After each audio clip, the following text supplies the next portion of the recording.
الحمد للہ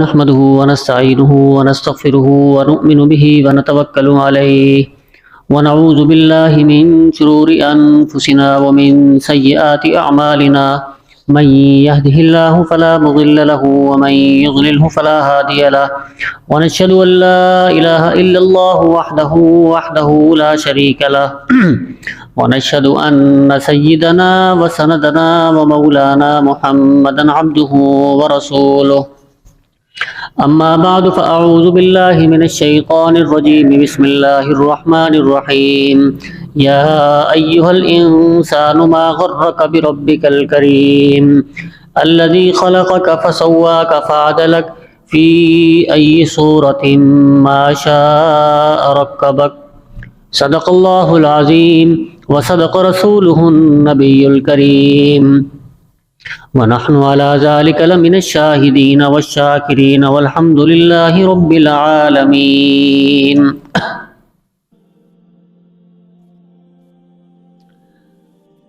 اللہ تبارک و تعالی انسان سے مخاطب ہو کر فرماتے ہیں کہ یا ایھا الانسان ما غرک بربک الکریم، کہ تجھے اپنے رب کریم کے بارے میں کس چیز نے دھوکے میں ڈالا۔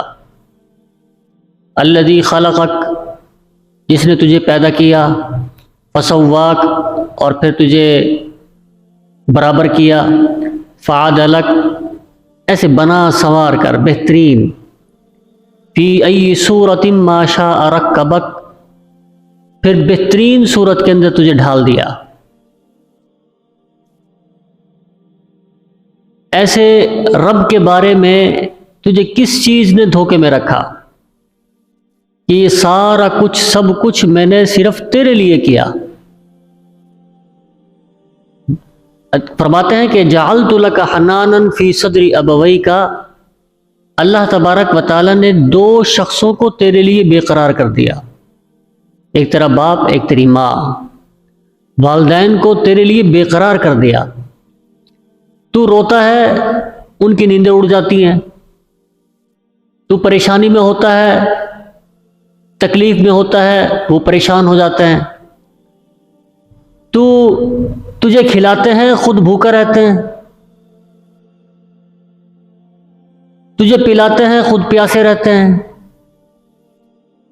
خود گیلے میں سوتے ہیں، تجھے سوکھے میں سلاتے ہیں۔ جب تو چھوٹا تھا تیرے ساتھ تیرے والدین نے یہ سلوک کیا کہ تیرے لیے وہ بڑے بے قرار رہتے تھے، تجھے انگلی پکڑ کر چلانا سکھایا، تجھے لکھایا پڑھایا،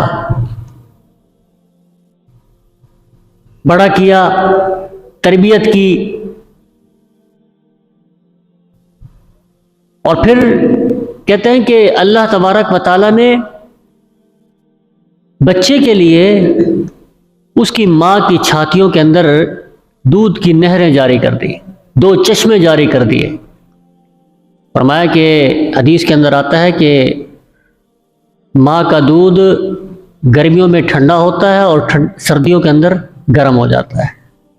تیرے بالکل عین مزاج کے مطابق تجھے میں نے رزق مہیا کیا۔ ایک حکیم کہتے ہیں کہ ماں کے دودھ کی تاثیر 40 سال تک چلتی ہے، 40 سال تک اس کا اثر ہوتا ہے۔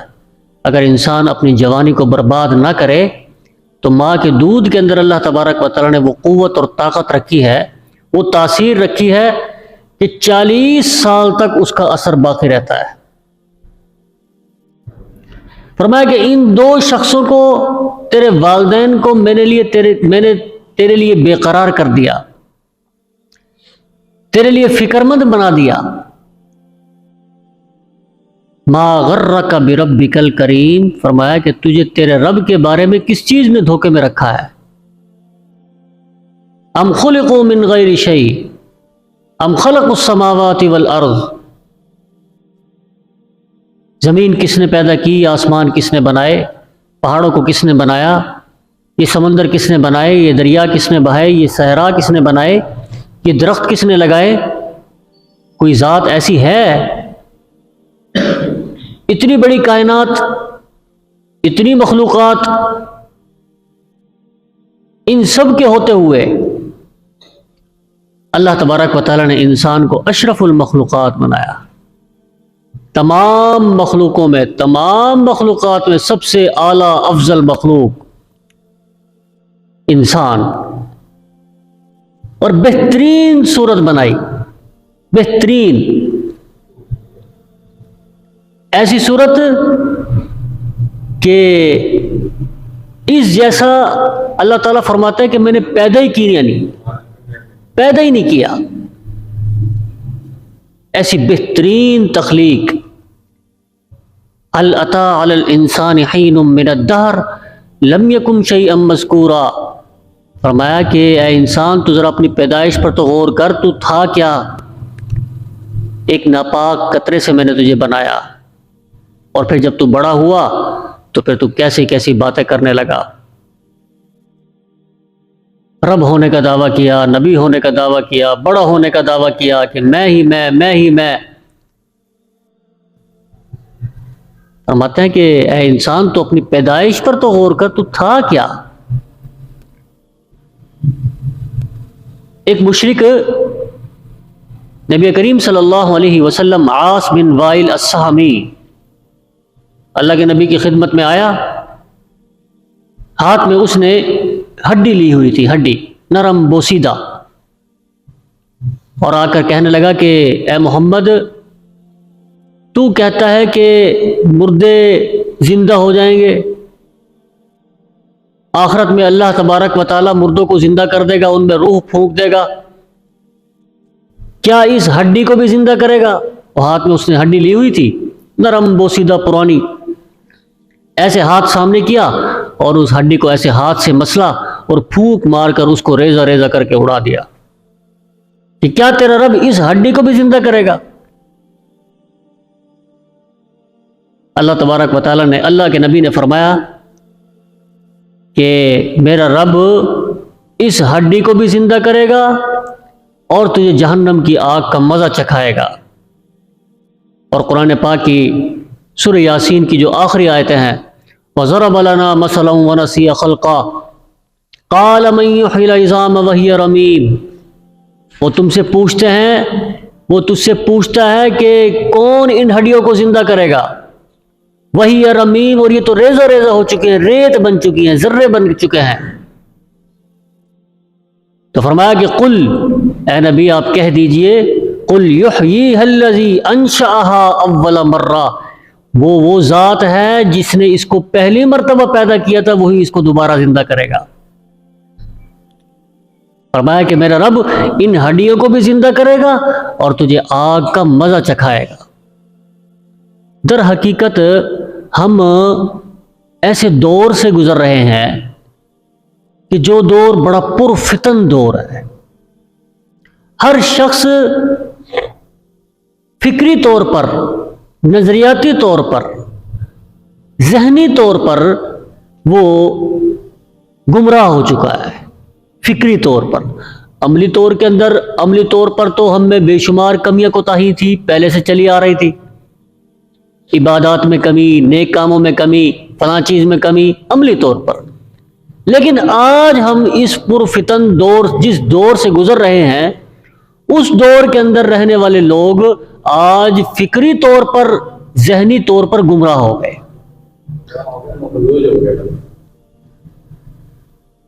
ہمیں سیدھا راستہ نظر نہیں آتا.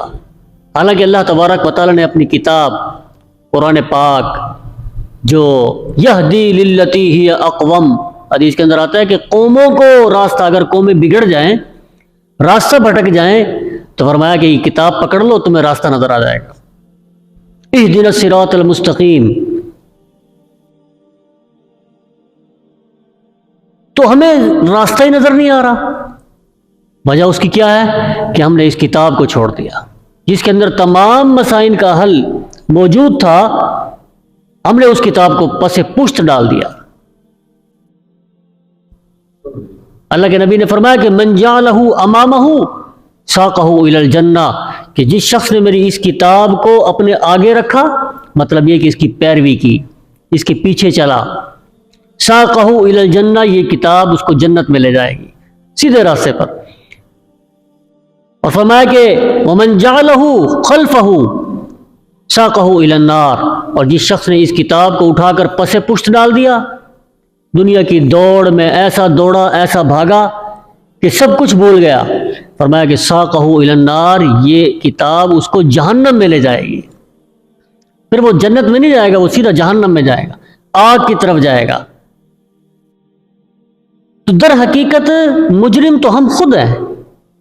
ہمارے پاس قانون ہے، ہمارے پاس آئین ہے، ہمارے پاس کتاب ہے، اللہ کے نبی کی ایک بڑی سیرت ہمارے سامنے موجود ہے، لیکن نہیں.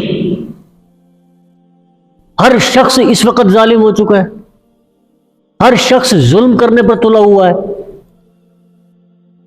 جو اس کی ذمہ داری اس کو دی گئی تھی، وہ ذمہ داری وہ نبھا نہیں رہا. کسی بھی شعبے میں دیکھ لیں، کسی بھی معاملے میں دیکھ لیں. گھر کے اندر اگر ایک والدہ کی ذمہ داری اپنی اولاد کی صحیح تربیت کرنی تھی، وہ نہیں نبھا رہا ہے. والد کی جو ذمہ داری تھی وہ نہیں نبھا رہا ہے. وجہ اس کی یہ ہے کہ ہم پیسے کے پیچھے ہم ایسے بھاگے، ایسی ہم نے دوڑ لگائی کہ ہم سب کچھ بھول گئے، راستہ بھٹک گئے. ہمیں واپس پلٹنا پڑے گا. اگر ہم نے ان تمام پریشانیوں سے، آج لوگ رو رہے ہیں، ملک مقروض ہو گیا، ملک ڈیفالٹ کرنے والا ہے، قرضے چڑھ گئے، امداد دو، پیسے دو تاکہ ملک بچے. ٹھیک ہے، بہت بڑی پریشانی کی بات ہے، لیکن اصل پریشانی کی بات تو یہ ہے کہ ہماری نوجوان نسل وہ گمراہ ہو گئی.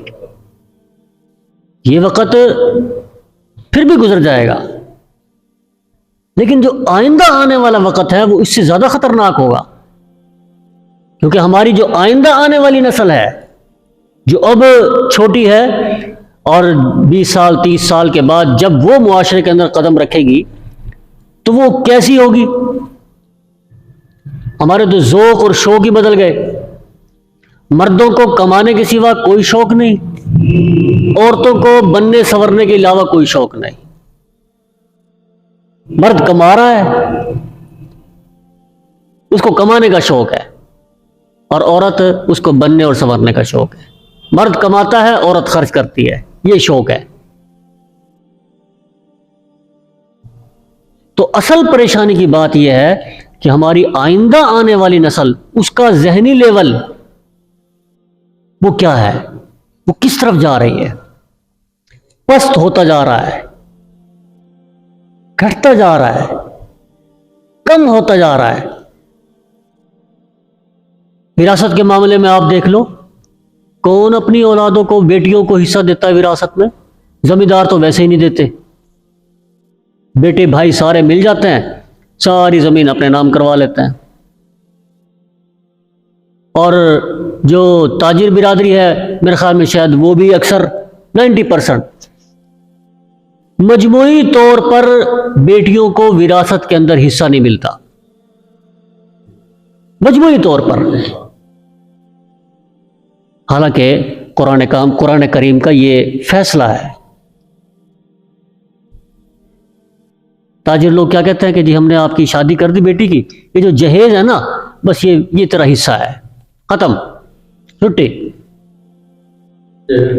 ایک بالشت زمین زمیندار کے حساب سے، تاجروں کے حساب سے، اگر 1 روپیہ اگر کوئی بھائی کسی بہن کا کھا کے مر گیا، قیامت کے دن اللہ کے نبی نے فرمایا کہ 7 زمین اور 7 آسمان کا توق بنا کر اس کے گلے میں ڈال دوں گا. اتنا سخت معاملہ. لیکن نہیں، اس طرف توجہ ہی نہیں ہے. ویسے ہم معاملات میں بالکل ٹھیک، عبادات میں ٹھیک. اس وقت نہ روزہ کام آئے گا، نہ زکوٰۃ کام آئے گی، نہ صدقہ خیرات کام آئے گا، نہ حج اور عمرے کام آئیں گے. وہ پھر چھڑا نہیں سکتے اللہ تبارک و تعالیٰ کی پکڑ سے.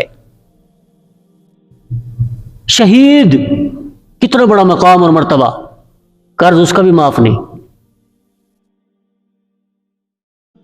قرض اس کا بھی معاف نہیں ہے. اور دنیا کے اندر ہم ایسے دوسروں کا حق کھاتے ہیں کہ الامان الحفیظ. احساس ہی نہیں ہے کہ ہم نے آخرت کے اندر جواب بھی دینا ہے۔ حدیث کے اندر آتا ہے کہ نبی کریم صلی اللہ علیہ وسلم نے ارشاد فرمایا کہ اگر اللہ تبارک و تعالیٰ کسی کو 2 بیٹیاں دے، کتنی؟ 2 بیٹیاں، اور وہ ان کی پرورش کرے، ان کی تربیت کرے، اس کے بعد ان کی شادیاں کر دے، فرمایا کہ وجبت لہ الجنہ، اس کے اوپر جنت واجب ہو گئی۔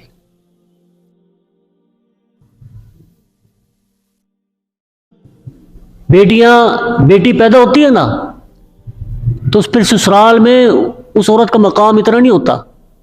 یہ ہمارا معاشرہ ہے، یہ ہر گھر کی کہانی ہے۔ دیکھو جی، بیٹی پیدا ہو گئی، رو رہے ہیں، لان تان کر رہے ہیں، کوس رہے ہیں۔ اللہ کے بندو، یہ اس عورت کے اختیار میں تو نہیں ہے کہ بیٹی پیدا کرے یا بیٹا پیدا کرے۔ یہ تو اللہ تبارک و تعالیٰ کے قدرت میں ہے، اختیار میں ہے۔ جس کو چاہے بیٹی دے دے، جس کو چاہے بیٹے دے دے، جس کو چاہے بیٹیاں بھی دے، بیٹے بھی دے، اور جس کو چاہے کچھ بھی نہ دے، بانجھ بنا دے۔ ڈاکٹروں کے پاس پھر رہے ہیں، جا رہے ہیں، بیوی بھی ٹھیک ہے، میاں بھی ٹھیک ہے، ہر چیز پوری ہے، لیکن نہیں ہو رہا۔ حالانکہ بیٹی کا پیدا ہونا اگر اتنا بڑا کوئی فکر والی بات ہوتی تو اللہ تبارک و تعالیٰ نبی کریم صلی اللہ علیہ وسلم کو پہلے بیٹیاں نہ دیتے۔ پہلے زینب پیدا ہو رہی ہے، پھر رقیہ پیدا ہو رہی ہے، پھر بعد میں بیٹے پیدا ہوئے، پہلے 2 بیٹیاں پیدا ہوئی۔ اللہ کے نبی نے فرمایا کہ جس کو اللہ تبارک و تعالیٰ 2 بیٹیاں دے اور ان کی وہ تربیت کرے، ان کی شادیاں کرے، وجبت لہ الجنہ، اس کے اوپر جنت واجب۔ صحابی نے پوچھا کہ یا رسول اللہ، اگر کسی کی 1 بیٹی ہو؟ اللہ کے نبی نے فرمایا کہ اگر کسی کی 1 بیٹی ہو اور وہ اس کی تربیت کرے، پالے پوسے، بڑا کرے، اس کے بعد اس کی شادی کر دے، اور شادی کے بعد بھی خرچ کرتا رہے، فرمایا کہ جنت میں وہ اور میں ایسے ہوں گے اکٹھے۔ آپ نے دونوں انگلیاں ایسے ملائی، آپ نے فرمایا کہ وہ اور میں ایسے اکٹھے ہوں گے۔ اب جس کو اللہ کے نبی کا ساتھ مل جائے جنت میں، تھوڑی بڑی بات ہے، لیول کی بات ہے نا۔ کوئی چھوٹی سوسائٹی میں رہتا ہے، کوئی بڑی سوسائٹی میں رہتا ہے، کوئی چھوٹے گھر میں رہتا ہے، کوئی بڑے گھر میں رہتا ہے، کتنا فرق ہے۔ اور جہاں اللہ کا گھر ہوگا، اللہ کے نبی کا گھر ہوگا، وہ کیسی جگہ ہوگی؟ تو فرمایا کہ وہ اور میں جنت میں ایسے اکٹھے ہوں گے۔ صحابی نے پھر پوچھا، یعنی کہ کیسے عجیب لوگ تھے کہ ایک ایک چیز کھول کر پوچھی اور ہمارے سامنے آ گئی۔ فرمایا کہ یا رسول اللہ، اگر کسی کی بیٹیاں ہی نہ ہو اس کا کیا ہوگا؟ فرمایا کہ اگر اس کی بہنیں ہیں، 2 بہنیں ہیں، 1 بہن ہے، اور وہ اپنی بہنوں کے اوپر خرچ کرتا رہے، ان کی شادیاں کرے، اور شادیوں کے بعد بھی ان کے اوپر طاقت کے مطابق، قوت کے مطابق، حسب استطاعت خرچ کرتا رہے، وقتاً فوقتاً، بھئی یہ میری بہن ہے، فرمایا کہ وہ اور میں جنت میں ایسے اکٹھے ہوں گے۔ ہر چیز کھول کر ہمارے سامنے رکھ دی۔ آج تو کوئی شادی کرتا ہے نا، اس کے بعد پوچھتے ہی نہیں، حالانکہ ایک ہی ماں کا دودھ پیا، ایک ہی بستر پر پلے بڑھے، اکٹھے جوان ہوئے، شادی ہوئی بھول گئے۔ حالانکہ وہ ذمہ داری جو شریعت نے مقرر کر رکھی ہے، اس کو تو ہم نبھانے کی کوشش کریں۔ عمر گزر گئی، بڑے ہو گئے، جوان ہو گئے، بوڑھے ہو گئے، لیکن ایک دوسرے کا منہ دیکھنا گوارا نہیں، خون سفید ہو گئے۔ ایک ہی جگہ پر پلے بڑے، ایک ہی تھالی کے اندر کھایا، لیکن ایک بالشت، 1 فٹ جگہ پر ایک دوسرے کا گریبان پکڑ لیا، یہ میری ہے، یہ میری ہے۔ وجہ کیا ہے؟ وجہ صرف اور صرف سامنے، کہیں اور جانے کی ضرورت نہیں ہے۔ یہ جو کتاب ہے نا، یہ ہم نے اس کو چھوڑ دیا، اس پر عمل کرنا چھوڑ دیا۔ اگر ہم اس کے مطابق عمل کرتے تو آج سکون ہی سکون ہوتا، برکتیں ہی برکتیں ہوتی۔ ایک شخص آیا ایک مولوی صاحب کے پاس، کہنے لگا کہ جی آپ، میں نے دکان بنائی ہے، فیکٹری لگائی ہے، مل لگائی ہے، آپ ذرا تشریف لے آئیں کہ میرے مال میں، میری دکان میں برکت ہو جائے۔ پوچھا کہ کیا تو سود پر کاروبار کرتا ہے؟ کہنے لگا جی ہاں کرتا ہوں۔ تو مولوی صاحب نے فرمایا کہ اللہ کے بندے یہ کام چھوڑ دے، برکتیں خود تیرے پیچھے آئیں گی، میرے جانے کی ضرورت نہیں ہے۔ ہاں اس کام کے اندر، اس حالت کے اندر آپ جنید بغدادی کو بھی لا کر بٹھا دو، وہ اس کی جنید بغدادی کی برکتیں بھی چھن جائیں گی۔ بہت کما لیا، بہت آگے ہم چلے گئے، لیکن ہمیں واپس پلٹنے کی ضرورت ہے۔ کب تک آخر؟ اچھا حرام ہم نے کمایا، کس لیے کمایا؟ اپنی اولاد کے لیے کمایا نا، بیوی کے لیے، بچوں کے لیے۔ آپ نے تو، ہم نے کتنا کھانا ہے؟ تھوڑا ہی کھانا ہے نا، باقی تو اگر 100 روپے میں سے 10 روپے اپنے اوپر خرچ کیے تو 90 روپے تو بچوں پر خرچ ہوں گے نا، ایسے ہی ہوتا ہے نا۔ تو وہ جو ہم نے حرام کمایا تو حساب ہم نے اس 100 کا دینا ہے، 10 کا نہیں دینا۔ یعنی کہ ان کا گناہ بھی ہم نے اپنے سر لے لیا۔ آخر کب تک؟ ہمیں واپس پلٹنے کی ضرورت ہے۔ تھوڑا مل جائے اللہ تبارک و تعالیٰ اسی کے اندر برکت ڈال دیتا ہے۔ حلال کا ہو، تھوڑا ہو، پھر بیماریاں بھی کم آتی ہیں، مصیبتیں اور پریشانیاں بھی کم آتی ہیں، رات کو بغیر گولی کے سکون کے ساتھ نیند بھی آتی ہے۔ ہم نے دین سے واقفیت حاصل نہیں کی کہ دین ہم سے چاہتا کیا ہے، ہم سے مطالبہ کیا کرتا ہے۔ اللہ تبارک و تعالیٰ کی ذات وہ انتظار میں رہتی ہے، کیونکہ اس نے اس جیسی مخلوق پیدا ہی نہیں کی۔ اس کو اس مخلوق کے ساتھ بڑا پیار ہے، اس امت کے ساتھ بڑا پیار ہے۔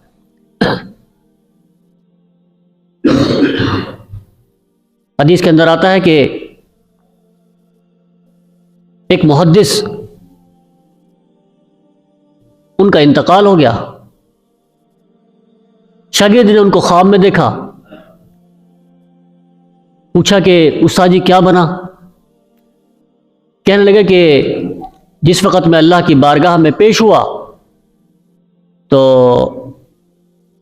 اللہ تبارک و تعالیٰ نے فرمایا کہ یا شیخ الصوف، اے نافرمان بوڑھے، تو نے یہ گناہ کیا، تو نے یہ گناہ کیا، تو نے یہ گناہ کیا، تو نے یہ جرم کیا۔ میرے گناہ میرے سامنے لائے گئے، مجھے دکھائے گئے، بتایا گیا۔ تو کہنے لگے کہ میں سمجھ گیا کہ بس اب فیصلہ آئے گا کہ اس کو اٹھا کے جہنم میں ڈال دو۔ وقت کے محدث کہتے ہیں کہ 30,000 حدیثوں کے وہ حافظ تھے، حافظ الحدیث۔ کہتے ہیں کہ اچانک میرے ذہن کے اندر ایک حدیث آئی، میں نے کہا کہ اے اللہ، میں نے تو تیرے بارے میں یہ نہیں سنا۔ اللہ تعالیٰ نے فرمایا کہ تو نے میرے بارے میں کیا سنا ہے؟ تو کہتے ہیں کہ میں نے عرض کیا کہ اے باری تعالیٰ، میں نے حدیث بیان کی، حدثنی عبد الرزاق، کہ مجھے حدیث بیان کی عبد الرزاق نے، انہوں نے حدیث بیان کی زہری سے۔ حدثنی عبد الرزاق یعنی زہری عن عروۃ بن زبیر عن عائشہ رضی اللہ تعالی عنہا عن رسول اللہ صلی اللہ علیہ وسلم عن جبریل قال قال تبارک و تعالی انی استحیی ان اعذب ذا شیبۃ فی الاسلام و انی شبت فی الاسلام۔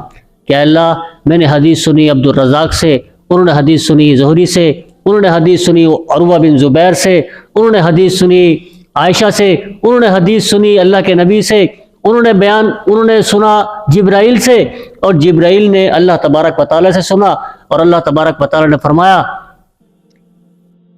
کہ جو شخص بڑھاپے کی حالت میں، بزرگی کی حالت میں سفید بالوں کے ساتھ میرے پاس آتا ہے تو مجھے اسے عذاب دیتے ہوئے شرم محسوس ہوتی ہے کہ بوڑھا آدمی اسلام کی حالت کے اندر مر جائے اور ان سفید بالوں کے ساتھ میرے سامنے آئے تو مجھے اسے عذاب دیتے ہوئے بڑی شرم آتی ہے۔ تو کہتے ہیں کہ میں نے کہا کہ اے اللہ، میں نے تو تیرے بارے میں یہ سنا ہے تو کچھ اور فیصلہ کرنے والا ہے، ٹھیک ہے میں گناہ گار ہوں۔ تو اللہ تبارک و تعالیٰ نے فرمایا کہ صدق عبد الرزاق، عبد الرزاق نے سچ کہا، زہری نے سچ کہا، عروہ بن زبیر نے بھی سچ کہا، عائشہ نے بھی سچ کہا، اللہ کے نبی نے بھی سچ کہا، جبرائیل نے بھی سچ کہا، اور میں تو پھر تمام سچوں کا سچا ہوں، جاؤ میں نے تجھے معاف کر دیا۔ تو مقصد کہنے کا یہ کہ ہم نے بہت عمر گزار لی، بہت وقت گزار لیا، اب ہمیں واپس پلٹنے کی ضرورت ہے۔ ہماری جو آئندہ آنے والی نسل ہے اس کو بچانے کی ضرورت ہے کہ کہیں وہ گمراہ نہ ہو جائے۔ مرنے کے بعد کم از کم ان کو کچھ پڑھنا تو آتا ہو، قرآن تو آتا ہو کہ مرنے کے بعد چلو وہ کچھ لفظ پڑھ کے کچھ آیتیں پڑھ کے وہ بخش دیں، ٹھیک ہے انگریزی سکھاؤ، دوسری چیزیں سکھاؤ، کاروباری بناؤ، کس نے منع کیا؟ بڑے بڑے کاروباری حضرات صحابہ میں گزرے، حضرت عبد الرحمن بن عوف جیسے، حضرت عثمان غنی جیسے، بڑے بڑے امیر کبیر، بڑے بڑے تاجر، لیکن کیا انہوں نے دنیا کو فوقیت نہیں دی بلکہ دین کو فوقیت دی کہ ہمیں قرآن تو پڑھنا آتا ہو، صحابہ کے بارے میں تو پتا ہو، اللہ کے نبی کی سیرت کے بارے میں تو پتا ہو، یہ تو ہم کر سکتے ہیں نا۔ تو مقصد کہنے کا یہ کہ دنیا کے اندر، اس دنیا کے اندر رہتے ہوئے جو وقت ہم گزار رہے ہیں، اگر ہم یہ وقت اللہ تبارک و تعالیٰ کی رضا حاصل کرنے کے لیے گزاریں تو پھر ہماری کامیابی ہے۔ اللہ تبارک و تعالیٰ عمل کی توفیق عطا فرمائے۔ وآخر دعوانا الحمدللہ رب العالمین۔